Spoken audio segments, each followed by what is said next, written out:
And well, for more on this, we're now being joined by Andrew Whitehead, who is a senior journalist, historian and author. He's joining us live from London. Welcome to World DNA, Mr. Whitehead. Now, Labour had fashioned its campaign around change, and it looks like change has come after 14 long years. What does a Labour win mean for the UK, and what kind of changes can we now expect? Well, you're right, there is going to be a change. We now have, as you say, the results from about 70 constituencies, and that's sufficient to know that the exit poll is accurate and Labour has won a landslide victory.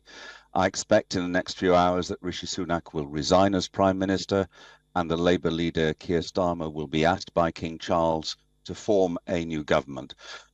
And Labour, as you say, has been campaigning for change. I think the changes will be fairly modest. Under Keir Starmer, the Labour Party is not really ideological.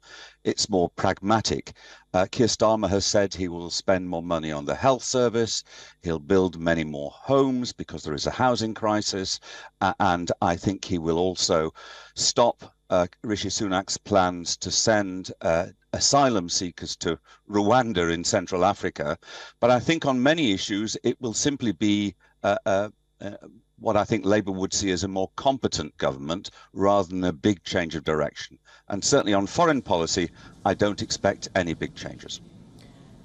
All right. Mr. Whitehead, also wanted to get your thoughts on this. Who do you think would get some of the key roles in the Labour government, as we're nearly sure now that there will be Keir Starmer in the helm of affairs? How do you feel those key roles are going to be defined?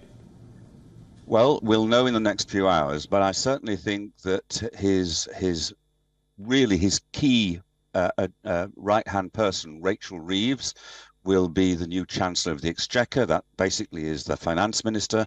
And that, by the way, will be the first woman ever to hold that role. It's probable, but a little bit less certain, that David Lammy will be the new Foreign Secretary. He is a black North London Labour Member of Parliament. And I suspect many of the people who've had shadow positions as part of Keir Starmer's front bench team will get promoted to the cabinet role that they have been shadowing. But it's up to the Labour Party leader. He may decide to make a few changes, and we'll only know that in the course of the day.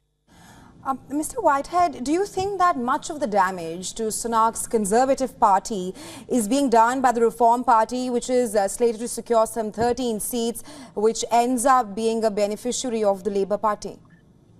Yes, there's a number of things which have really made it very difficult for the Conservative Party. They've been in power for 14 years, so they are, I think, a little bit tired and exhausted. Parties do tend to run out of energy and new ideas after such a long period in power.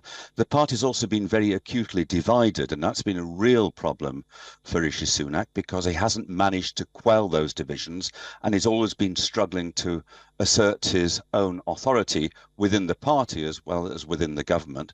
But he also has had the huge difficulty of fighting an election battle on two fronts. On the left, trying to see off his main challenger, the Labour Party, but on the right, trying to make sure that Reform UK, a right-wing, anti-immigrant, anti-immigration party, isn't siphoning off too many Conservative votes. And it looks as if Reform UK has actually taken perhaps as much as 15% of the overall vote. They probably won't get many Reform UK members of Parliament, but they will have deprived a lot of Conservatives of their seats. So they will indirectly have helped Labour form a government with a landslide majority. All right, Mr. Whitehead, thank you so much for sharing all your insights. Of course, you don't see much change in foreign policy, but you have weighed in on the exit polls. But the final results, the exit polls seem to be reflecting exactly what was expected earlier. Thank you so much for all your insights. That was Andrew Whitehead joining us from London.